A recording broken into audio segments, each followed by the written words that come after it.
আছেন আপনারা সবাই? আশা করি সবাই অনেক ভালো আছেন।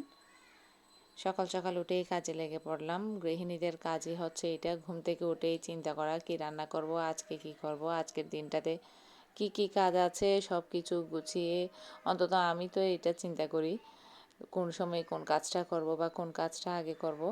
তো প্রতিদিন সকালে উঠে যা যা রেগুলার কাজ আছে রুটিন, রাতের ধুয়ে রাখা সমস্ত জিনিসপত্র সব কিছু গুছিয়ে রাখা, আগে ঘুম থেকে উঠে আগে জানালাগুলো খুলে দেয়া, সবসময় আগে আমি জানালাগুলো ভালো করে খুলে দিই। আমার কিচেনে দুইটা জানালা আছে ভালো, আর খুবই আলো আসে, আলো বাতাস, তো এটা একটা ভালো দিক। তো ঘুম থেকে উঠে আগে আমি এগুলো খুলে দিই। রান্নাঘরে আলো বাতাস থাকলে আসলে কাজ করতেও ভালো লাগে। এগুলো আগে খুবই ভাঙা ছিল, তো আমাদের জমিদারেরা ঠিক করে দিছে রোজার আগেই ঘরের কাজ শেষ হলো। তো এগুলো জানালাগুলো নতুন করে আবার গ্রিল সব কিছু ঠিক করে দেওয়ার পর এখন পুরোপুরি সুন্দর করে খুলে দেওয়া যায় আর কি সব জানালা। তো এখানে আমি কিছু চনার ডাল ভিজিয়ে রাখছিলাম পেঁয়াজু তৈরির জন্য।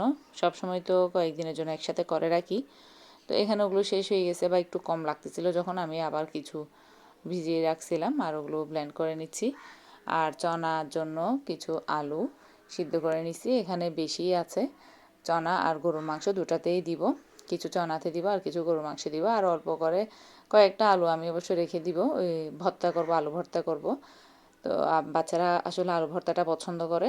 তো রাতে তো অবশ্য ভাত খাওয়া হয় না, তবে আলু ভর্তাটা দেখলে হয়তো তারা অল্প করে ভাত খেতে পারে, তাই আমি অল্প করে আলু ভর্তা করে নিব জাস্ট 2-3টা আলু দিয়ে। আর ওগুলো আমি কয়েকটা দিব চনাতে, আর কিছু দিব গরুর মাংসে। তো এখানে এগুলো আগের সিদ্ধ করা চনা ছিল, ওগুলোকে ফ্রিজ থেকে বের করে ধুয়ে রেখে দিছি। আর এখানে এই তো গরুর মাংসটা রান্না করে নিব, পেঁয়াজও ব্লেন্ড করা হয়ে গেছে। আসলে রোজার দিনে কাজ একটু একটু করে আগিয়ে রাখতে পারলেই ভালো লাগে, ওদিকে সময় মতো কাজটা শেষ হয়। আর আমি যেহেতু এখন ইলেকট্রিক এই চুলাটাতেই রান্না করি, তো একটা চুলা হওয়ার কারণে সব কাজ আমি এক সময়ের জন্য রেখে দিতে পারি না। এই তো গরুর মাংসটা রান্না শেষ, দেখতে তো খুবই ভালো লাগছে আর খেতেও খুবই মজার হয়েছিল। আমরা সেহরিতে খাইছি।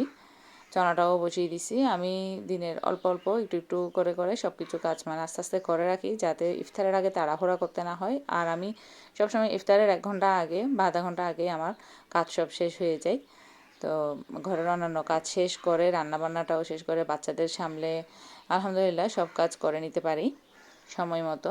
তো এখানে ঘরের তৈরি করে রাখা অন্ধনগুলো আমি ফ্রাই করে নিচ্ছিলাম, এগুলো খুবই মজার হয়েছিল। আজকে সাবুদানার একটা ড্রিঙ্কস বা ডেজার্ট তৈরি করে নিব।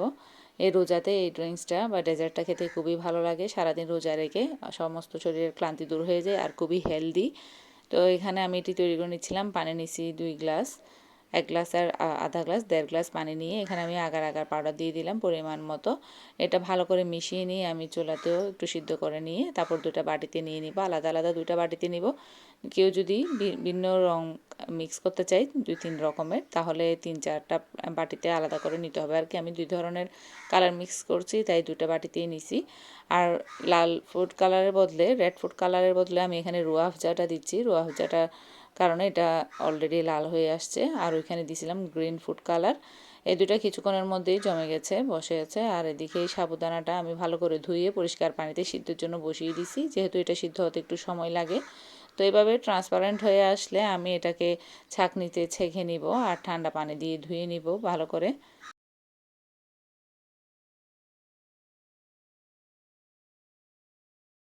এখানে প্রায় 1.5 লিটার মতো দুধ নিয়ে আমি এখানে পরিমাণ মতো চিনি দিয়ে দিচ্ছিলাম। চিনি যারা কম বেশি খায় এভাবে বাড়িয়ে কমিয়ে দিতে পারেন। তো আমি এখানে তারপর সিদ্ধ করে রাখা সেই সাবুদানাগুলো দিয়ে দিচ্ছি, দিয়ে দুধের সাথে ভালো করে আরও ভালো করে সিদ্ধ করে নিব। তো এইভাবে একটু নেড়ে দিচ্ছিলাম, হাঁড়িটা একদম টিপ টিপ বরাবর হয়েছে আর কি। তো যাক, কোনো ব্যাপার না, তো এটা কমে আসবে আরও। তো এটাকে আমি আস্তে আস্তে ভালো করে নেড়ে দিচ্ছিলাম। আর এদিকে সেই জেলোগুলো সেট হয়ে গিয়েছে, এখন এগুলোকে আমি কেটে নিচ্ছিলাম স্কোয়ার শেপ করে। এভাবে কেটে নিয়ে আসলে এই জেলোগুলো দেখতে খুবই সুন্দর লাগে যে কোনো ডেজার্টের উপর দিতে, আর তৈরি করাও খুবই সহজ।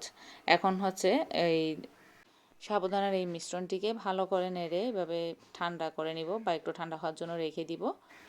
তারপর এখন সবচেয়ে মজার পার্ট, এখন এখানে সব কিছু মিক্স করে নিব আমি। তারপর একে একে সবগুলো দিয়ে দিব।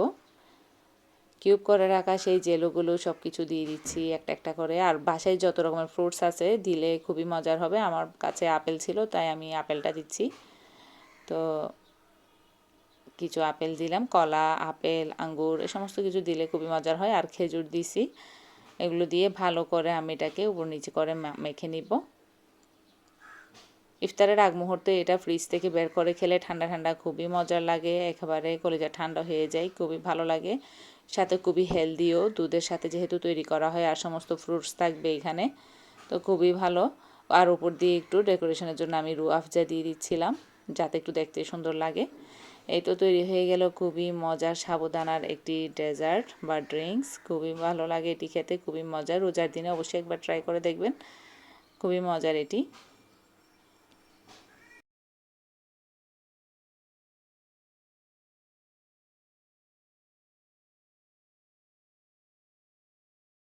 এখানে আমি আমার দোকানের জন্য কিছু মানে রেডি করে নিছি একটা বক্সের মধ্যে। আর এই তো চলে আসলো ইফতারের সময়। তো আজকের জন্য এ পর্যন্তই। আল্লাহ হাফেজ।